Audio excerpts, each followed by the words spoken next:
వర్షమొస్తే చాలు తూరుబాక గ్రామంలో వీధి రోడ్లన్నీ బురదమయం. భద్రాద్రి కొత్తగూడెం జిల్లా గుండాల మండలం తూరుబాక గ్రామంలో మంగళవారం ఆదివాసీ సంక్షేమ పరిషత్తు మండల కమిటీ ఆధ్వర్యంలో బురదలో వరి నాట్లు వేస్తూ నిరసన వ్యక్తం చేశారు.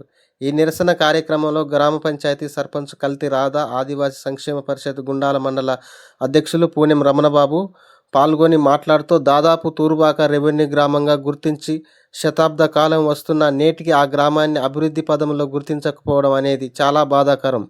వర్షం పడితే ఆ గ్రామంలో రోడ్డుపై నడిచే పరిస్థితి లేదు. కనీసం మట్టి రోడ్డు అయినా మంజూరు చేయని పరిస్థితి.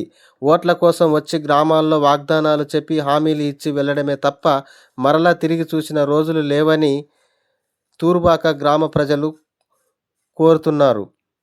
ఈ కార్యక్రమంలో ఆదివాసీ సంక్షేమ పరిషత్ గుండాల మండల కార్యదర్శి గొగ్గెల సుధాకర్, గ్రామ పెద్ద రైతు ఎదళ్లపల్లి కృష్ణ, సనప రాజు, నర్సయ్య, జోగ వినోద, వేప కౌసల్య, ప్రమీల, అన్నపూర్ణ, గొగ్గెల ఆదినారాయణ ప్రసాద్ తదితరులు పాల్గొన్నారు. మన పినపాక శాసనసభ సభ్యులు శ్రీ పాయ వెంకటేశ్వర్లు గారి యొక్క పాలన అంధకారంగానే ఉందని చెప్పేసి ఈరోజు తూరుబాక గ్రామంలో రోడ్డుపై నాట్లేసి ఈ యొక్క ప్రజలు వీళ్ళ యొక్క ఆవేదన వ్యక్తం చేయటం జరిగింది. ఎందుకంటే ఈ యొక్క తూరుబాక గ్రామం ఒక రెవెన్యూ గ్రామంగా గుర్తించి 80 సంవత్సరాలు కావస్తున్న ఇంతవరకు ఇక్కడ కాలినడకన నడిచెళ్ళటానికి కూడా రోడ్లు బురదమయంలో కావటం జరుగుతుంది.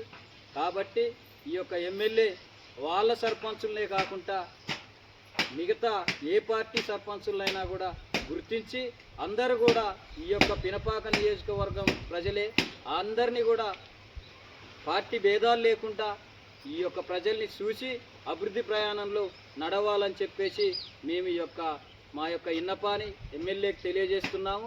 ఎందుకంటే వాళ్ళ సర్పంచులు ఉన్నంత వరకే సీసీ రోడ్లు కానీ ఇంకో అభివృద్ధి కానీ మంజూరు చేసి, అంగన్వాడీ స్కూళ్ళు కానీ స్కూల్ పారిగోడలు కానీ మంజూరు చేసి, మాలాంటి స్వతంత్ర అభ్యర్థులకు కానీ ఇటు ఇంకా ఎన్డీ పార్టీ వాళ్ళకు కానీ ఇంకా అదర్ పార్టీ వాళ్ళకు కానీ రోడ్లు మంజూరు చేయకపోవడం అనేది చాలా బాధాకరమైన విషయం. రేపు పొద్దున్న ఖబర్దార్ నువ్వు మళ్ళీ గుండాల మండలంలో నీ పంచాయతీల వరకే నువ్వు పరిమితం అవుతావు తప్ప మళ్ళీ ఏరే పంచాయతీలో కూడా మేము అడుగు పెట్టనియమని చెప్పేసి కరాఖండిగా హెచ్చరిస్తున్నాం. కాబట్టి మా యొక్క గోసని గుర్తించి మా యొక్క గ్రామాలని అభివృద్ధి పదంలో నడపాలని చెప్పేసి కోరుకుంటున్నాం. త్వరలో పెద్దతోగు నుంచి తూరుబాక నుంచి గుండాల మండల కార్యాలయానికి పాదయాత్ర చేపడతామని చెప్పేసి హెచ్చరిస్తున్నాం. జై ఆదివాసీ.